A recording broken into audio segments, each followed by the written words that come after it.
भरना पड़ेगा। इसमें शपथ पत्र भी है और साथ ही साथ क्या क्या डॉक्यूमेंट आपको अटैच करने हैं वो मैं आपको बताने वाला हूँ। तो हम स्टेप बाय स्टेप चलेंगे।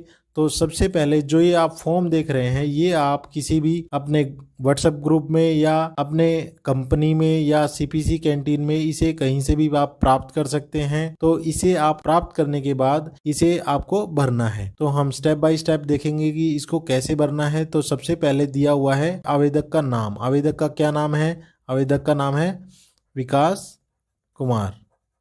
इसमें अपना नाम भर देना है। इसमें इसके बाद क्या है, रेजिमेंटल नंबर भर देना है। जो आपका रेजिमेंटल नंबर है वो इसमें भर दें। रेजिमेंटल नंबर भरने के बाद नंबर 3 पे आ जाता है आपका पद क्या है, हवलदार है, कांस्टेबल है, जो भी आपका पद है वो आप इसमें भर दीजिए। अब नंबर 4 पे आ जाता है आपकी यूनिट क्या है।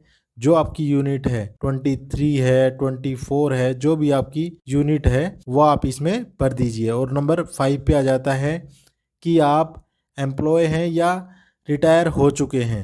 तो इसलिए अगर आप एम्प्लॉय हैं तो इसमें सेवारत भरिए, अगर आप रिटायर हो गए हैं तो सेवा निवृत्त भर दीजिए इसमें। तो इस प्रकार ये 5 नंबर आपको कंप्लीट कर लेना है। नंबर 6 पे आ जाते हैं सेवानिवृत्त की वाहिनी। जो भी रिटायर हो चुके हैं उनकी कौन सी बटालियन थी जब वो पोस्टेड थे, फॉर्मेशन ओब्लिक तिथि, इसमें अपनी यूनिट भर देनी है। जैसे यूनिट भर दें आप इसमें, और फिर क्या कौन सी फॉर्मेशन मीन्स कौन सी भी, जैसे सेक्टर रहे हैं या कोई भी यूनिट आपकी वो इसमें भर दीजिए।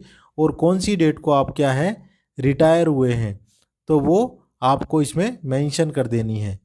जो भी आप इसमें रिटायर हुए हैं वो आप इसमें मेंशन कर दें। अब इसके बाद नंबर 7 पे है पीपीओ संख्या और दिनांक। क्योंकि कोई जब रिटायर हो जाता है तो उसकी पेंशन बनती है। जब पेंशन बनती है तो एक पीपीओ नंबर जारी होता है, वो आपको इसमें मेंशन कर देना है।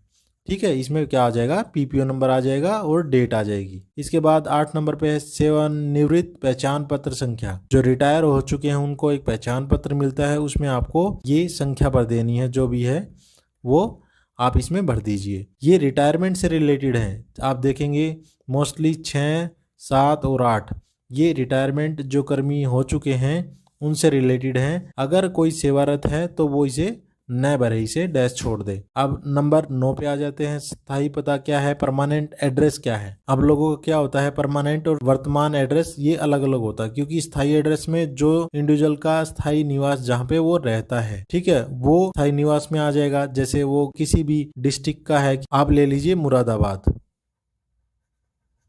ठीक है, मुरादाबाद ले लिया। और स्टेट हो गया यूपी। सपोज कीजिए स्थायी पता आपका हो गया, आप रहने वाले वहां के हैं। और वर्तमान में क्या है, अब वर्तमान पे आ जाइए। अब वर्तमान में क्या दिया हुआ है, वर्तमान में कि आपका जो वर्तमान है आप किस यूनिट में तैनात हैं। जैसे 23 बटालियन में तैनात हैं, ठीक है, किसी भी बटालियन में हो सकते हैं, किसी भी सेक्टर में हो सकते हैं, किसी भी फ्रंटियर में हो सकते हैं। तो वो आपका एड्रेस वर्तमान वाला इसमें आ जाएगा। ठीक है, तो इस प्रकार जो आपका स्थाई और परमानेंट एड्रेस भरने के बाद हम नेक्स्ट पे चलते हैं। अब ये है क्या, दूसरे कार्ड सब्सिडायरी कार्ड, मतलब जो आपका फैमिली मेंबर है उसमें से किसी एक का बनेगा और वो उसी का बनेगा जो आश्रित होगा। क्योंकि एचआरएमएस डाटा में भी आपका उनका डिटेल होंगी, अगर डिटेल नहीं है तो वो नहीं बनेगा। अगर हम जैसे अब दूसरा कार्ड है, एक कार्ड के लिए हमने अप्लाई कर दिया है, ये है अपने परिवार के लिए, किसके लिए, फैमिली के लिए। तो फैमिली के लिए जो आप ध्यान रखें, जो फॉर्म 3 में है आप उसी के लिए ही, उसी का नाम ही प्रेफर करें, उसको अप्लाई करें। यदि हाँ, तो यदि आप बनवाना चाहते हैं दूसरे कार्ड का तो उसमें विवरण देना पड़ेगा हमें, कार्ड धारक का नाम। जैसे कार्ड धारक का नाम क्या, सपोज कीजिए आपने कोई भी नाम है सोनू, आपके बेटे का नाम है सोनू, तो उसमें नाम दे दीजिए। अब सरकारी कर्मचारी के साथ रिलेशन क्या है, संबंध क्या है, जैसे बेटे का रिलेशन है। ठीक है, तो इस प्रकार बी आपने भर लिया है। अब इसके बाद आ जाते हैं सी पे, क्या सरकारी कर्मचारी पर आश्रित है, हाँ आश्रित है। ठीक है, और अब इसके बाद आ जाता है डी, आश्रित एक पहचान पत्र बनता है, वो हर यूनिटों में बनता है। उसकी पहचान पत्र संख्या क्या है, उसकी वैलिडिटी क्या है, जारी करने वाली वाहिनी कौन सी है। तो आप देख सकते हैं कि जो आश्रित प्रमाण पत्र होता है वो किस टाइप का होता है। तो उसे आपको क्या है, उसे देखकर उसमें इस वाले कॉलम में आपको डिटेल भर देनी है। और नंबर ई पे आता है आधार संख्या, जो आधार कार्ड नंबर है वो इसमें भर देना है। अब नेक्स्ट में आ जाते हैं कार्ड की खरीद लिमिट। अब कार्ड की खरीद लिमिट क्या है? तो जो कार्ड की लिमिट रखी गई है वो कांस्टेबल और हवलदार के लिए कितनी रखी गई है? 8,000 मासिक रखी गई है। और मैक्सिमम कितनी रखी गई है? 75,000 रखी गई है। सालाना 75,000 हो गई और मासिक 8,000 हो गई। और एसओज के लिए क्या है? एसओज के लिए है 9,000 मिनिमम और मैक्सिमम कितनी है? 1,00,000। मैक्सिमम वो साल में 1,00,000 का सामान खरीद कर सकते हैं और मिनिमम कितना है? 9,000। अब ऑफिसर्स के केस में क्या है? ऑफिसर्स के केस में है 11,000 तो वो मासिक खरीद कर सकते हैं और मैक्सिमम कितनी है?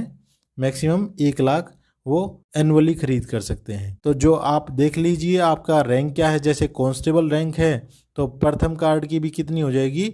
8,000 हो जाएगी मासिक, ठीक है। और सेकंड की भी, द्वितीय कार्ड की भी कितनी हो जाएगी? मासिक 8,000 हो जाएगी। तो इस प्रकार ये फॉर्म भर चुका है। अब नेक्स्ट चलते हैं शपथ प्रमाण पत्र में। अब शपथ प्रमाण पत्र को देख लेते हैं कि शपथ प्रमाण पत्र में क्या दिया हुआ है। शपथ प्रमाण पत्र में दिया हुआ है कि सामान की खरीद के लिए अन्य किसी वाहिनी फॉर्मेशन बल से मैंने अन्य कोई कार्ड नहीं बनवाया है, ठीक है। एक ही कार्ड मेरा बना हुआ है, वो इसी यूनिट का है।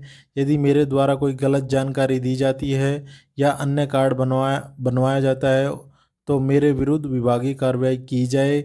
दूसरे कार्ड से जो भी लाभ प्राप्त किए गए हों उनका भुगतान ब्याज सहित मुझे से वसूल किया जा सकता है तथा 6 माह तक किसी भी सब्सिडी भंडार के सामान लेने से भी वंचित रखा जा सकता है। तो ये आपको शपथ प्रमाण पत्र देना होगा और यहाँ पे क्या करने? साइन करने पड़ेंगे। इसके बाद आ जाता है समवाय ऑब्लिक शाखा अधिकारी की क्या भूमिका है, वो उसको सत्यापित करेगा, ठीक है। सत्यापित करने के बाद यहाँ पे क्या है, वो अपना इंडिविजुअल क्या है, अपना रेजिमेंटल नंबर लिख देगा इसमें और रैंक लिख देगा और यहाँ पे अपना नाम लिख देगा, ठीक है।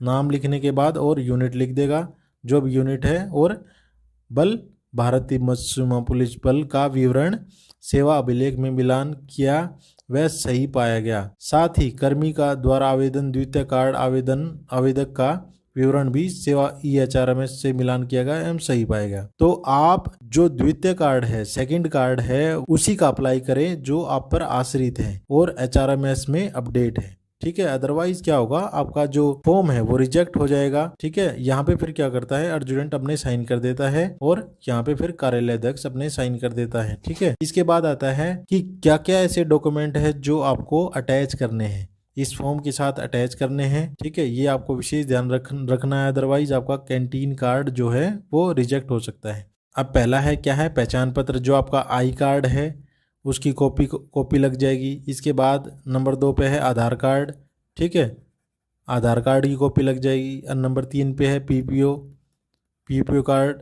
ठीक है। पीपीओ का जो कार्ड होता है वो उसकी कॉपी लग जाएगी, ये है रिटायर वालों के लिए। नंबर 4 पे है आश्रित कार्ड, डिपेंडेंट कार्ड, ठीक है। और नंबर 5 पे आता है प्रथम एवं द्वितीय कार्ड होल्डर की 2-2 रंगीन फ़ोटो। ये विशेष ध्यान रखें, 2-2 रंगीन फ़ोटो लगेंगी, ठीक है। तो इस प्रकार आप देख सकते हैं कि हमने जो ये फॉर्म है वो भरना सीख लिया है कि कैसे हमें जो ITBP कैंटीन है उससे सामान खरीदने के लिए कार्ड कैसे अप्लाई करना है, ठीक है। मैंने आपको लिमिट भी बता दी है, मैक्सिमम कितनी है, मिनिमम कितनी है। शपथ प्रमाण पत्र भी आपको अटैच करना है और साथ ही क्या क्या डॉक्यूमेंट आपको इसके साथ अटैच करने हैं। ये सब कार्रवाई, ये पूरा फॉर्म भरने के बाद तो सबसे पहले जो ये फॉर्म होगा आपका, ये जाएगा आपकी कंपनी में। जब आप इसे भर देंगे तो ये जाएगा कंपनी में। कंपनी से वेरीफाई होने के बाद ये जाएगा कहाँ पे, कैंटीन में, ठीक है। कैंटीन में जाएगा। कैंटीन में जाने के बाद जो कैंटीन चेयरमैन होगा वो क्या करेगा, एक फॉर्मेट तैयार किया गया है जो आप इसे देख सकते हैं। इसी फॉर्मेट में आपका क्या है, कैंटीन कार्ड बनने वाला है। अब इसमें क्या होता है, फिर आपका जो डिटेल होती हैं कि आपने मासिक कितना किया और एनुअली कितना कर रहे हैं, वो खर्च डिटेल जो है वो इस जो आपका कार्ड होगा, ये बुकलेट होगी, इसमें आपका डिटेल लिखा जाएगा, ठीक है, ताकि आप अधिक इसमें परचेज ना कर सकें, ठीक है। तो फिर जैसे ही वो आपका कैंटीन के पास चला जाएगा, फिर चेयरमैन क्या करवाएगा इसमें, कैंटीन चेयरमैन उसके साइन हो जाएंगे। साइन होने के बाद इस फॉर्म पे फिर आपको आपका एक कार्ड बन जाएगा, ये बुकलेट बन जाएगी। और जब आप सामान खरीदने जाएंगे तो इस पे क्या होगा, जब आप सामान खरीदने जाएंगे तो आपकी क्या होगी, इसमें एंट्री होगी कि आपने कितने रुपए का सामान खरीदा, क्या वो लिमिट से ज़्यादा तो नहीं है। तो इस प्रकार आपका कैंटीन कार्ड बनेगा। सही प्रोसीजर मैंने आपको बता दिया है कि इस प्रकार आपको बनवाना है। तो जल्द ही ये कार्ड बनने स्टार्ट होने वाले हैं, तो अप्लाई करने के लिए तैयार रहें, ठीक है। तो आगे जो और नियम कानून है इससे जुड़े जो भी हैं, जो बच गए हैं, उसके बारे में मैं अलग से वीडियो में आपको बताऊंगा। तो बहुत बहुत धन्यवाद ये वीडियो देखने के लिए। जय हिंद, जय भारत।